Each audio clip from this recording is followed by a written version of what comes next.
భక్తులారా, నీకు ద్రోహం చేసిన వాళ్లను చూస్తే గుండెలో ఒక్కసారిగా వేడి పెరిగి కళ్ళు చీకట్లు కమ్ముకుని రాత్రులు నిద్రపోలేక బాధపడుతున్నావా? అయ్యో, ఆ వేదన ఎంతటిదో నాకు తెలుసు. ఒకప్పుడు ఎంతో నమ్మి, ఎంతో ప్రేమించి, ఎంతో సాయం చేసిన వాళ్లే ఒక్కసారిగా ముఖం తిప్పేసి వెనక్కి కత్తి పొడిచినప్పుడు ఆ నొప్పి శరీరం కాదు, ఆత్మనే కోస్తుంది. కాని ఆ ద్రోహం నీ జీవితంలో ఒక యాదృచ్ఛికం కాదు, అది ఒక మహా పరీక్ష. దైవం నీలో దాగి ఉన్న అపరమైన బలాన్ని బయటపెట్టడానికి పంపిన ఒక దైవిక సంకేతం. ఈ ఆధ్యాత్మిక రహస్యం మీకు పూర్తిగా అర్థం కావాలన్నా, దైవానుగ్రహం దక్కాలన్నా ఈ వీడియోను ఎక్కడా ఆపకుండా చివరి వరకు చూడండి. ఇప్పుడు కళ్ళు మూసుకోండి, ఊపిరి లోతుగా లాగండి. కురుక్షేత్ర యుద్ధభూమి మీ ముందు కనిపిస్తోంది. సూర్యుడు ఎర్రగా ఉదయిస్తున్నాడు. రథాల గుర్రాల కాళ్ల ధ్వని, బాణాల సన్నాహాలు.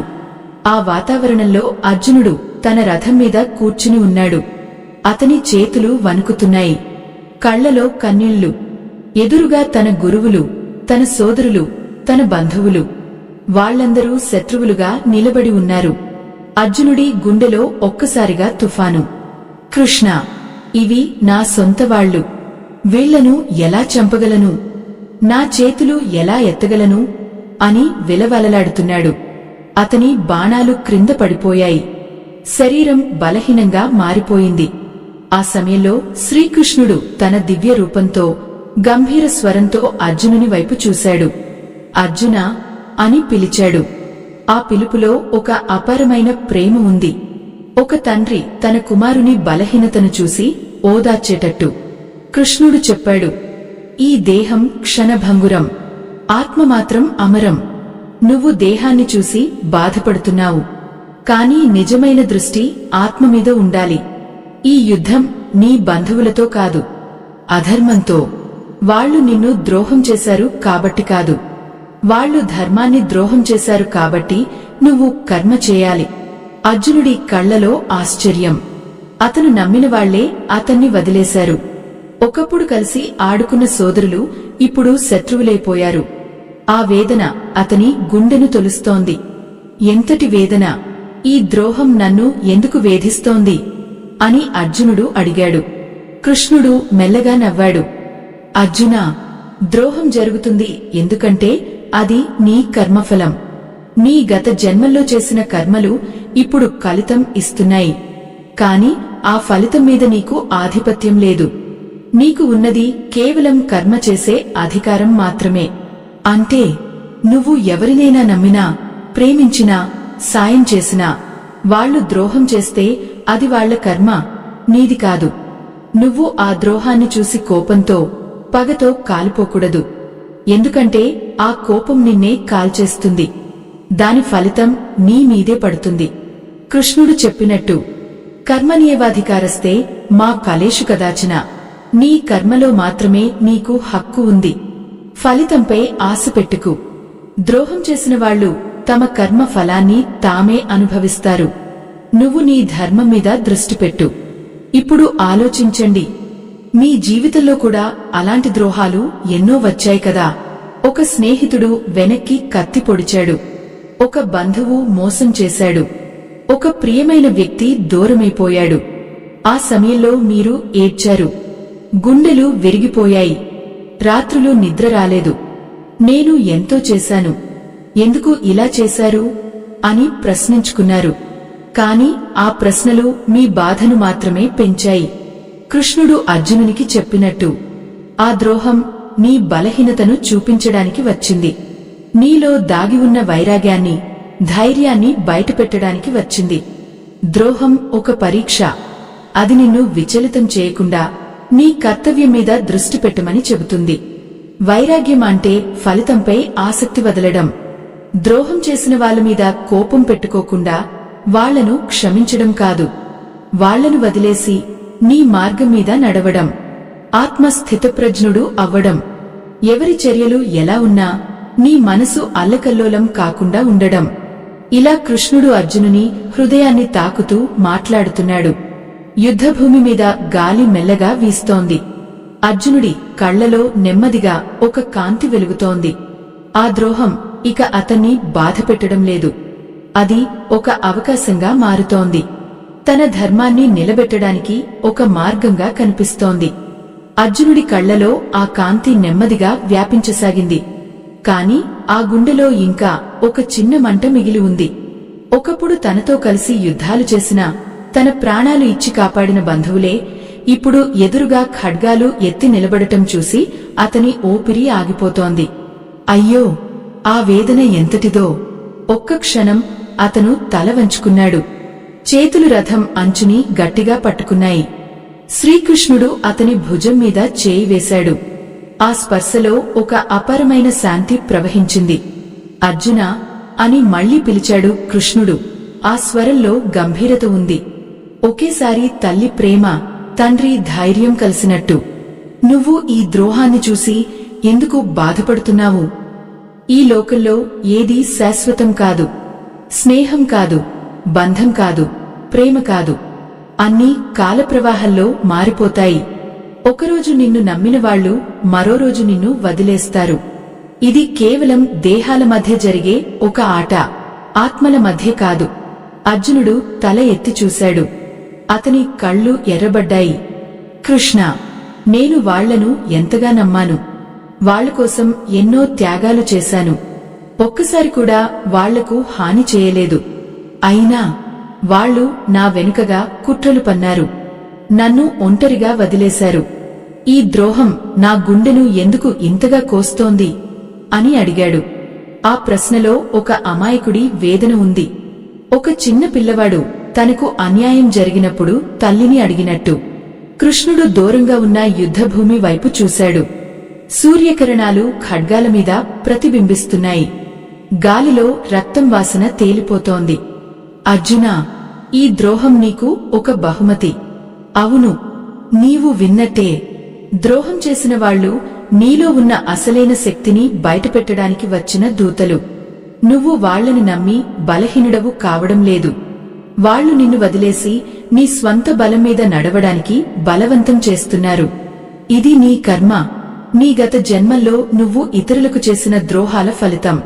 కాని ఆ ఫలితాన్ని అనుభవించడం మాత్రమే నీ పని కాదు. దాన్ని అతిక్రమించడం నీ ధర్మం. అర్జునుడి మనసులో ఒక్కసారిగా చీకటి చీలిపోయింది. అతను గుర్తు చేసుకున్నాడు. తన గతంలో ఎన్నోసార్లు తాను కూడా ఇతరులను నమ్మి వాళ్లు ద్రోహం చేసినప్పుడు ఎంత బాధపడ్డాడో. ఆ బాధలు ఇప్పుడు ఒక పాఠంగా మారాయి. కృష్ణుడు కొనసాగించాడు.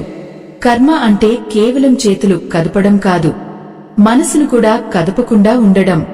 ద్రోహం చేసిన వాళ్లను చూసి నీ మనసు కలవరపడకూడదు. వాళ్లు తమ స్వార్థం కోసం చేశారు.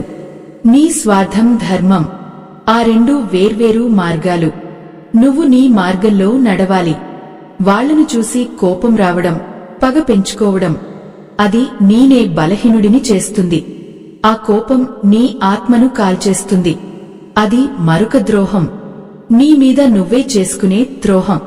యుద్ధభూమి మీద ఒక గాలి వీచింది. అర్జునుడి జడలు ఎగురుతున్నాయి. అతని గుండెలో ఒక్కసారిగా ఒక భారం తగ్గినట్టు అనిపించింది. ద్రోహం చేసిన వాళ్ల ముఖాలు అతని కళ్ల ముందు మెదులుతున్నాయి. ఒకప్పుడు వాళ్లతో కలిసి నవ్విన రోజులు, వాళ్ల కోసం చేసిన త్యాగాలు అన్నీ ఒక్కసారిగా గుర్తుకొచ్చాయి. అయ్యో, ఆ గుర్తులు ఎంత వేదన కలిగించాయో. కాని కృష్ణుడి మాటలు విన్న తర్వాత ఆ గుర్తులు ఇక బాధ కాకుండా ఒక పాఠంగా మారాయి. వైరాగ్యం అంటే ఏమిటో తెలుసా అర్జునా అని కృష్ణుడు అడిగాడు. ఫలితం మీద ఆశ వదలడం. ద్రోహం చేసిన వాళ్లు నీకు ఏమైనా ఇచ్చారా లేదా తీసుకున్నారా అని ఆలోచించకుండా ఉండడం. నువ్వు చేసిన మంచిని వాళ్లు గుర్తించకపోయినా నీ ధర్మం నువ్వు చేయాలి. ఎందుకంటే ఆ మంచి నీ ఆత్మకు చెందింది. వాళ్లు ద్రోహం చేసినా నీ ఆత్మ శుద్ధంగా ఉండాలి. ఆ శుద్ధత నుండే నీ నిజమైన బలం పుడుతుంది. అర్జునుడు నెమ్మదిగా తల ఊపాడు. అతని శరీరం ఇంకా వణుకుతోంది కాని మనసు కొంత స్థిరపడుతోంది. యుద్ధభూమిలో రెండు సైన్యాలు ఒకదానివైపు ఒకటి చూస్తున్నాయి. గాలిలో టెన్షన్ తీవ్రంగా ఉంది. కాని అర్జునుడి హృదయంలో ఒక కొత్త తెలివి వెలుగుతోంది. ద్రోహం ఇక అతన్ని బలహీనుడిని చేయడం లేదు, అది అతన్ని బలవంతుడిని చేస్తోంది.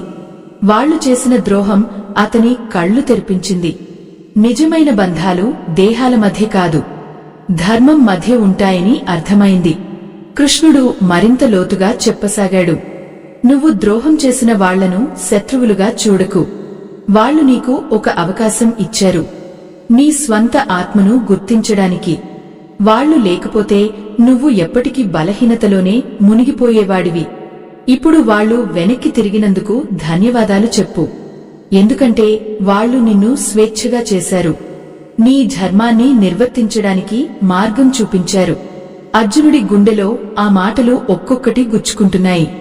ఆ వేదన నెమ్మదిగా మారుతోంది. ఒక శక్తిగా. ద్రోహం ఇక శత్రువు కాదు, ఒక గురువు. నీలో దాగి ఉన్న మహాబలాన్ని బయటపెట్టే ఒక దైవిక సాధనం. యుద్ధం ఇంకా మొదలు కాలేదు, కాని అర్జునుడి యుద్ధం లోపల మొదలైంది. తన మనసులోని బలహీనతతో. అర్జునుడి యుద్ధం లోపల మొదలైంది తన మనసులోని బలహీనతతో. కాని ఆ బలహీనత నెమ్మదిగా కరిగిపోతోంది.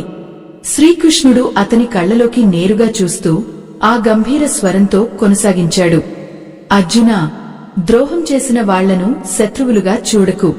వాళ్లు నీ జీవితంలోకి వచ్చిన దైవిక దూతలు. వాళ్లు నిన్ను బాధపెట్టడానికి కాదు, నిన్ను మేల్కొల్పడానికి వచ్చారు. నువ్వు ఎప్పటికీ ఆ ద్రోహాన్ని పట్టుకుని కూర్చుంటే నీ ఆత్మ ఎప్పటికీ స్వేచ్ఛ పొందదు. అది ఒక బంధం, ఆ బంధాన్ని వదలాలి. అర్జునుడు రథం మీద నుంచి కొంచెం ముందుకు వంగి, కృష్ణ, ఎలా వదలాలి? నా గుండెలో ఆ మంట ఇంకా ఆరలేదు. వాళ్ల ముఖాలు గుర్తుకొచ్చినప్పుడల్లా ఒక్కసారిగా గుండె లోపల ఏదో పగులుతున్నట్టు అనిపిస్తుంది. ఎంతటి వేదన! ఒకప్పుడు వాళ్ళ కోసం నా ప్రాణం కూడా ఇవ్వడానికి సిద్ధమయ్యాను. వాళ్లు మాత్రం ఒక్క క్షణంలో అన్నీ మరచిపోయి వెనక్కి తిరిగారు. ఆ నమ్మకం ఎందుకు ఇంతగా కాల్చేస్తోంది అని అడిగాడు. అతని స్వరంలో ఇంకా ఆ చిన్న పిల్లవాడి బాధ ఉంది. కళ్లలో కన్నీళ్లు రాలేలోపే ఆగిపోయాయి. కృష్ణుడు మెల్లగా నవ్వాడు. ఆ నవ్వులో ఒక అపారమైన జ్ఞానం ఉంది. అర్జునా, ఆ మంటను ఆర్పడానికి నువ్వు నీలోని అగ్నిని రగిల్చాలి. ఆ అగ్ని పేరు వైరాగ్యం. ఫలితం మీద ఆశ వదలడం. ద్రోహం చేసిన వాళ్లు నీకు ఏమైనా ఇచ్చారా? లేదా వాళ్లు తీసుకున్నారా?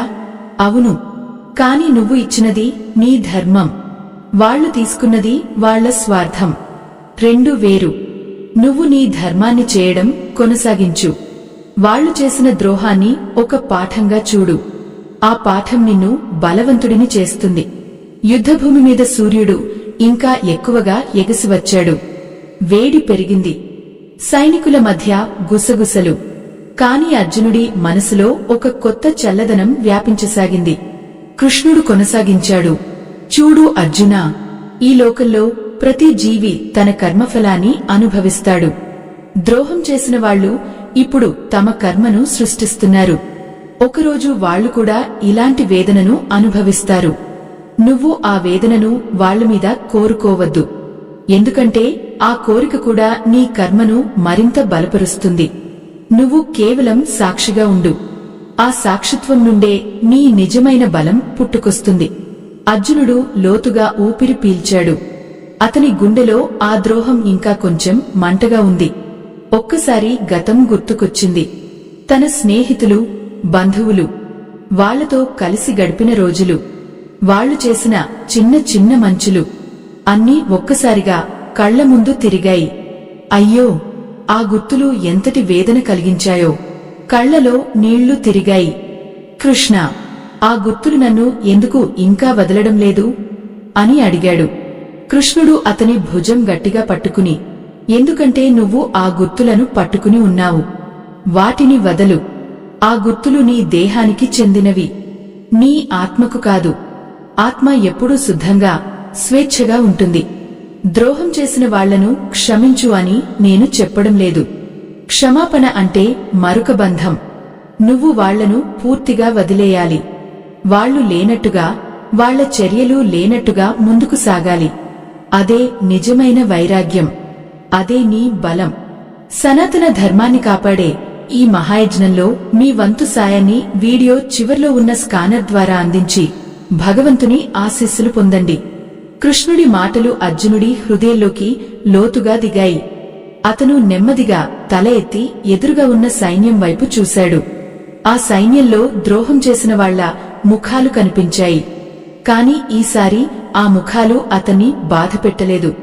అవి ఒక దృశ్యంగా మారాయి, ఒక పాఠంగా మారాయి. ద్రోహం ఇక శత్రువు కాదు, ఒక ఉపాధ్యాయుడు. నీలో దాగి ఉన్న అపార శక్తిని బయటపెట్టే ఒక సాధనం. అర్జునుడి శరీరం ఇంకా ఉద్రిక్తంగా ఉంది కాని అతని మనసు నెమ్మదిగా స్థిరపడుతోంది. యుద్ధం ఇంకా మొదలు కాలేదు, కాని అతని అంతర్గత యుద్ధం ఒక కొత్త మలుపు తిరిగింది. ద్రోహాన్ని ఎదుర్కొనే శక్తి అతనిలో నెమ్మదిగా మేల్కొంటోంది. అతను కృష్ణుడి వైపు తిరిగి, కృష్ణా, ఇంకా చెప్పు, ఈ ద్రోహం నన్ను ఎలా బలవంతుడిని చేస్తుంది అని అడిగాడు. కృష్ణుడు చిరునవ్వుతో చూశాడు. ఆ చూపులో ఒక అపారమైన జ్ఞానం, ఒక అపారమైన ప్రేమ అర్జునుడి హృదయాన్ని తాకుతోంది. అర్జునుడి ప్రశ్నకు శ్రీకృష్ణుడు చిరునవ్వుతో సమాధానం ఇచ్చాడు. ఆ నవ్వులో ఒక అపారమైన జ్ఞానం, ఒక అపారమైన ప్రేమ అర్జునుడి హృదయాన్ని తాకుతోంది. అర్జునా, ద్రోహం నిన్ను బలవంతుడిని చేస్తుంది, ఎందుకంటే అది నీలో ఉన్న అసలైన సత్యాన్ని బయటపెడుతుంది. నువ్వు ఇప్పటివరకు ఇతరుల మీద ఆధారపడి ఉన్నావు, వాళ్ల నమ్మకం మీద, వాళ్ల ప్రేమ మీద, వాళ్ల సాయం మీద. ఇప్పుడు వాళ్లు వెనక్కి తిరిగినప్పుడు నువ్వు ఒంటరివి అయ్యావు. ఆ ఒంటరితనం నీలో దాగి ఉన్న దైవిక శక్తిని మేల్కొల్పుతుంది. అర్జునుడు లోతుగా ఊపిరి పీల్చాడు. యుద్ధభూమి మీద గాలి మరింత వేగంగా వీస్తోంది. రథం చక్రాల క్రింద ధూళి ఎగురుతోంది. అతని కళ్లలో ఇంకా ఆ పాత వేదన మెల్లగా కనిపిస్తోంది. కృష్ణ, ఆ ఒంటరితనం ఎంత బాధాకరంగా ఉంటుందో నీకు తెలుసా? రాత్రులు నిద్ర రాకుండా గుండెలో ఒక్కొక్క గుసగుసలేచి ఎందుకు నేను ఇంత మోసపోయాను అని ప్రశ్నించుకుంటూ కూర్చుంటాను. అయ్యో, ఆ వేదన ఎంతటిదో ఒక్కసారి గుండె పగిలిపోయినట్టు అనిపిస్తుంది. కృష్ణుడు అతని చేయి గట్టిగా పట్టుకున్నాడు. ఆ స్పర్శలో ఒక దైవిక శక్తి ప్రవహించింది. అర్జునా, ఆ బాధను భయపడకు. ఆ బాధే నేను పునర్జన్మ ఇస్తుంది. ద్రోహం చేసిన వాళ్లు నీకు ఒక గిఫ్ట్ ఇచ్చారు. ఆ గిఫ్ట్ పేరు స్వాతంత్ర్యం. ఇక నువ్వు ఎవరి మీద ఆధారపడకుండా, ఎవరి నమ్మకం మీద ఆశపడకుండా నడవాలి. నీ ధర్మం మీద మాత్రమే దృష్టి పెట్టాలి. ఇది కేవలం కర్మ కాదు, ఇది నీ ఆత్మకు చేసే యజ్ఞం. అర్జునుడి మనసులో ఒక్కసారిగా ఒక కొత్త కాంతి వెలిగింది. అతను ఎదురుగా ఉన్న సైన్యం వైపు చూశాడు. ఆ సైన్యంలో ద్రోహం చేసిన వాళ్లు కనిపించారు. ఒకప్పుడు వాళ్లతో కలిసి నవ్విన రోజులు, వాళ్ల కోసం చేసిన త్యాగాలు అన్నీ గుర్తుకొచ్చాయి. కాని ఈసారి ఆ గుర్తులు బాధ కలిగించలేదు. అవి ఒక దూరపు దృశ్యంలా కనిపించాయి. అయ్యో, ఎంతటి మార్పు! ఒక్క క్షణంలో ఆ ద్రోహం ఇక అతన్ని కట్టి ఉంచలేకపోయింది. కృష్ణుడు కొనసాగించాడు. ఆ స్వరం ఇంకా లోతుగా, ఇంకా గంభీరంగా. ద్రోహం చేసిన వాళ్లను ఎలా చూడాలో తెలుసా? వాళ్లను ఒక దర్పణంగా చూడు. ఆ దర్పణం నీలో ఉన్న బలహీనతలను చూపిస్తుంది. నువ్వు ఎక్కడ నమ్మకం పెట్టావో, ఎక్కడ ఆశపడ్డావో అక్కడి నుంచి నువ్వు బయటపడాలి. వాళ్లు చేసిన ద్రోహం నీకు ఒక సందేశం. నువ్వు ఇక ఇతరుల మీద ఆధారపడవద్దు. నీ ఆత్మలోని దైవాన్ని నమ్ము. ఆ సందేశాన్ని అర్థం చేసుకున్నప్పుడు ద్రోహం ఇక శత్రువు కాదు, అది ఒక గురువు. నిన్ను మేల్కొల్పే ఒక దైవిక గురువు. అర్జునుడు తన బాణాలను చేతిలోకి తీసుకున్నాడు. అతని వేళ్లు ఇంకా కొంచెం వణుకుతున్నాయి కాని ఆ వణుకు నెమ్మదిగా తగ్గుతోంది. యుద్ధభూమి మీద ఒక పక్షి ఎగురుతూ వెళ్తోంది. ఆ పక్షి రెక్కల ధ్వని అతని చెవుల్లో మోగుతోంది. అది స్వేచ్ఛ గురించి చెప్పినట్టు అనిపించింది. కృష్ణ, ఈ ద్రోహం నన్ను ఎలా మార్చేస్తుంది? నేను ఇక ఎప్పటికీ ఆ పాత బలహీనతలో పడిపోనా? కృష్ణుడు తల ఊపాడు. పడవు అర్జునా, ఎందుకంటే ఇప్పుడు నువ్వు స్థితప్రజ్ఞుడవు అవుతున్నావు. సుఖం వచ్చినా, దుఃఖం వచ్చినా, ద్రోహం వచ్చినా, నమ్మకం వచ్చినా నీ మనసు అల్లకల్లోలం కాకుండా ఉంటుంది. ద్రోహం చేసిన వాళ్లను చూసి నువ్వు కోపంతో కాలిపోవద్దు. వాళ్లను జాలితో చూడు. వాళ్ళు తమ స్వార్థంలో మునిగిపోయారు. వాళ్ళు ఇంకా ఆత్మస్వేచ్ఛను చూడలేదు. నువ్వు చూశావు. అందుకే నువ్వు బలవంతుడవు. అర్జునుడి గుండెలో ఆ మాటలు ఒక్కొక్కటి గుచ్చుకుంటున్నాయి. ఆ పాత వేదన నెమ్మదిగా మారుతోంది. ఒక శాంతిగా, ఒక ధైర్యంగా. ద్రోహం చేసిన వాళ్ల ముఖాలు ఇప్పుడు అతనికి భయం కలిగించడం లేదు. అవి ఒక దర్పణంలా కనిపిస్తున్నాయి. ఆ దర్పణంలో అతను తన స్వంత బలాన్ని చూస్తున్నాడు. ఒంటరితనం ఇక బాధ కాదు. అది ఒక అవకాశం. స్వేచ్ఛ యొక్క అవకాశం. కృష్ణుడు మరింత లోతుగా చెప్పసాగాడు. నువ్వు ద్రోహాన్ని శక్తిగా మార్చుకోవాలంటే ముందు దాన్ని అంగీకరించాలి. అది జరిగింది అని అంగీకరించు. ఆ తర్వాత దానిమీద ఆశ వదలు. ఆ తర్వాత నీ ధర్మం మీద నడువు. ఇది 3 దశలు. ఈ 3 దశలు పూర్తి చేసినప్పుడు ద్రోహం నీకు ఒక బహుమతి అవుతుంది. నీ ఆత్మను ఉద్ధరించే బహుమతి. యుద్ధభూమి మీద సూర్యకిరణాలు ఇంకా తీవ్రంగా పడుతున్నాయి. అర్జునుడి ముఖంపై ఒక కొత్త కాంతి వెలుగుతోంది. ఆ కాంతి ద్రోహం నుంచి పుట్టిన కాంతి, బాధ నుంచి పుట్టిన ధైర్యం. అతను తన ధనుస్సును గట్టిగా పట్టుకున్నాడు. ఇక యుద్ధం మొదలు కావడానికి సిద్ధమవుతోంది. కాని అంతకుముందు అతని అంతర్గత యుద్ధం దాదాపు గెలిచేసరికి వచ్చింది. అర్జునుడు తన ధనుస్సును గట్టిగా పట్టుకున్నాడు. ఇక యుద్ధం మొదలు కావడానికి సిద్ధమవుతోంది. కాని అంతకుముందు అతని అంతర్గత యుద్ధం దాదాపు గెలిచేసరికి వచ్చింది.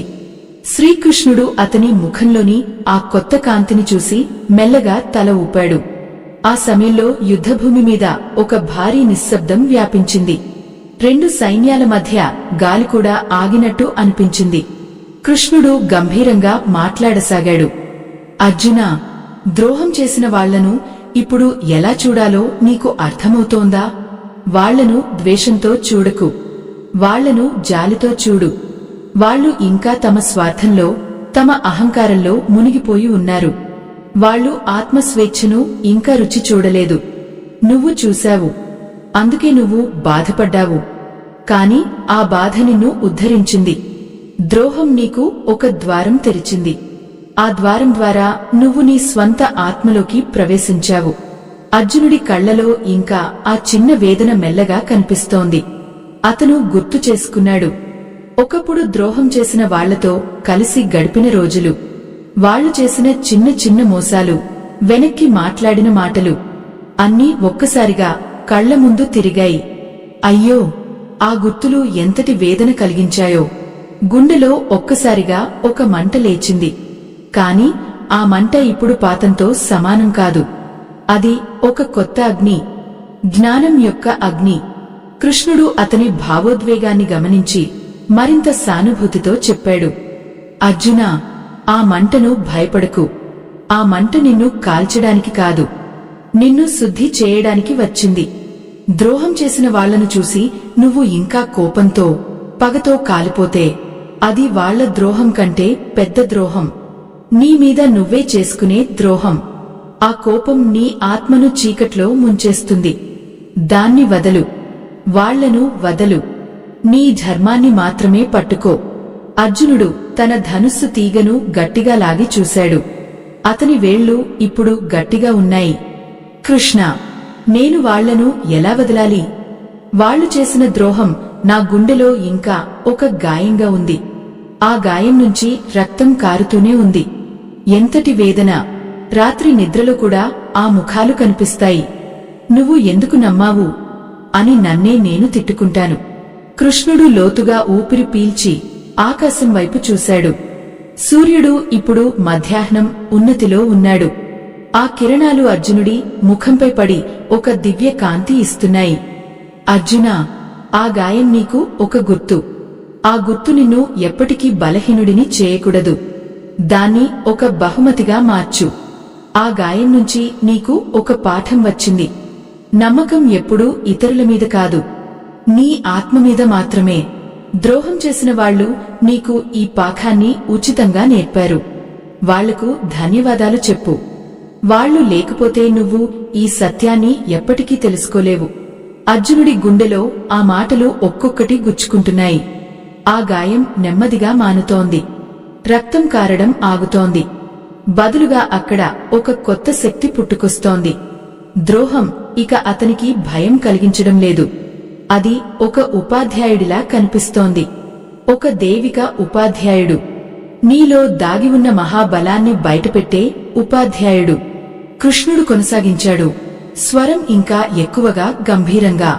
ద్రోహాన్ని శక్తిగా మార్చుకోవాలంటే ముందు దాన్ని అంగీకరించు. ఆ తర్వాత దాని ఫలితం మీద ఆశ వదలు.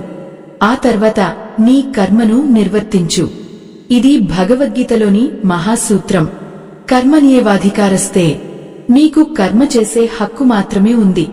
ఫలితం మీద హక్కు లేదు. ద్రోహం చేసిన వాళ్లు తమ ఫలితాన్ని తామే అనుభవిస్తారు. నువ్వు నీ ఫలితాన్ని దైవం చేతుల్లో వదలు. అప్పుడు నువ్వు స్వేచ్ఛగా ఉంటావు.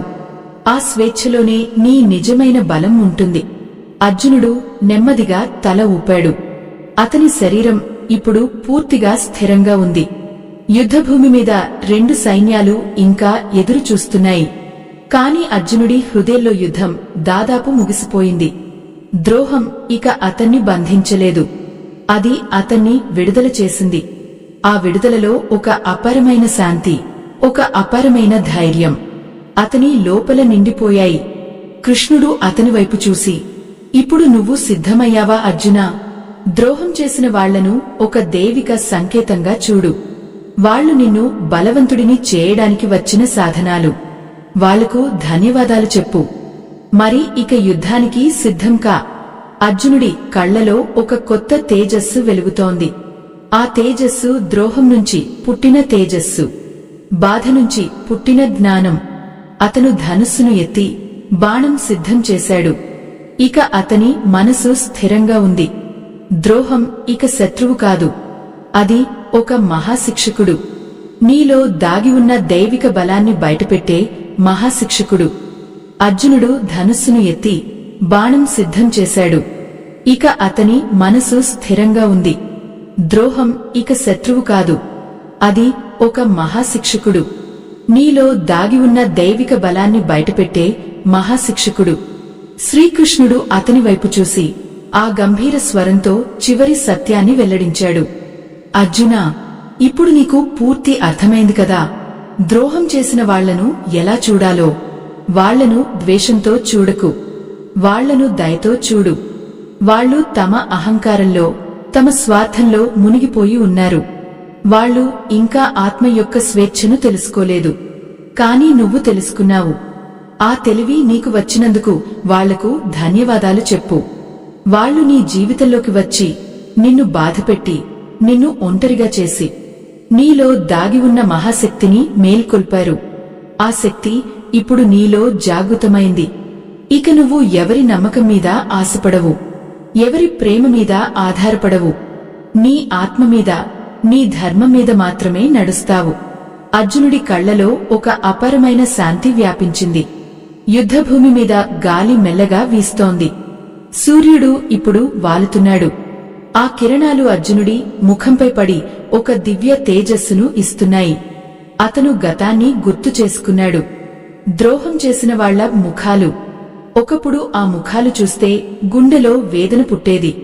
కాని ఇప్పుడు ఆ ముఖాలు ఒక దూరపు దృశ్యంలా కనిపిస్తున్నాయి. అయ్యో, ఎంతటి మార్పు! ఆ ద్రోహం ఇక అతన్ని కాల్చడం లేదు, అది అతన్ని శుద్ధి చేసి బలపరిచింది. కృష్ణుడు మరింత లోతుగా చెప్పాడు. ఆ స్వరంలో ఒక తండ్రి ప్రేమ, ఒక గురువు జ్ఞానం కలిసిపోయాయి. ద్రోహం నీ జీవితంలో ఒక పరీక్ష. ఆ పరీక్షలో నువ్వు గెలిచావు. ఇక నువ్వు స్థితప్రజ్ఞుడవు. సుఖం వచ్చినా, దుఃఖం వచ్చినా, నమ్మకం వచ్చినా, ద్రోహం వచ్చినా నీ మనసు అల్లకల్లోలం కాదు. అది శాంతంగా, స్థిరంగా ఉంటుంది. ద్రోహం చేసిన వాళ్లను ఇక శత్రువులుగా చూడకు. వాళ్లు నీ బలానికి కారణం. వాళ్లు లేకపోతే నువ్వు ఎప్పటికీ ఈ ఎత్తుకు ఎదగలేవు. వాళ్లు నిన్ను బలహీనుడిని చేయడానికి వచ్చారని అనుకోకు. వాళ్లు నిన్ను బలవంతుడిని చేయడానికి వచ్చారు. ఆ సత్యాన్ని గుర్తుంచుకో. అర్జునుడు తన ధనుస్సును గట్టిగా పట్టుకుని ఎదురుగా ఉన్న సైన్యం వైపు చూశాడు. ఆ సైన్యంలో ద్రోహం చేసిన వాళ్లు కనిపించారు. కాని ఈసారి అతని గుండెలో కోపం లేదు, పగలేదు, బదులుగా ఒక లోతైన జాలి. వాళ్లు ఇంకా బంధాలలో చిక్కుకుని ఉన్నారు. వాళ్లు ఇంకా ఆత్మస్వేచ్ఛను చూడలేదు. అతను మాత్రం ఆ స్వేచ్ఛలోకి అడుగుపెట్టాడు. ఆ స్వేచ్ఛలో ఒక అపారమైన బలం, ఒక అపారమైన శాంతి అతని లోపల నిండిపోయాయి. కృష్ణుడు చివరగా చెప్పాడు, అర్జునా, ద్రోహాన్ని శక్తిగా మార్చుకో. ఆ ద్రోహం నుంచి నీకు వచ్చిన పాఠాన్ని గుర్తుంచుకో. ఇక ముందు ఎవరైనా నిన్ను ద్రోహం చేసినా నువ్వు నవ్వు. ఎందుకంటే వాళ్లు నీకు మరో అవకాశం ఇచ్చారు, నీ బలాన్ని మరింత పెంచుకోవడానికి, నీ ఆత్మను మరింత శుద్ధం చేసుకోవడానికి. ఈ లోకంలో ఏ ద్రోహమూ నిన్ను తాకదు. ఎందుకంటే నువ్వు ఇక దేహం కాదు, ఆత్మవి. ఆత్మ ఎప్పుడూ అమరం, ఎప్పుడూ స్వేచ్ఛగా ఉంటుంది. అర్జునుడు తల ఊపాడు. అతని కళ్లలో కన్నీళ్లు తిరిగాయి. కాని ఆ కన్నీళ్లు బాధ యొక్క కన్నీళ్లు కాదు, జ్ఞానం యొక్క కన్నీళ్లు, ధన్యత యొక్క కన్నీళ్లు. యుద్ధభూమి మీద రెండు సైన్యాలు ఇప్పుడు యుద్ధానికి సిద్ధమవుతున్నాయి. కాని అర్జునుడి హృదయంలో యుద్ధం పూర్తిగా ముగిసిపోయింది.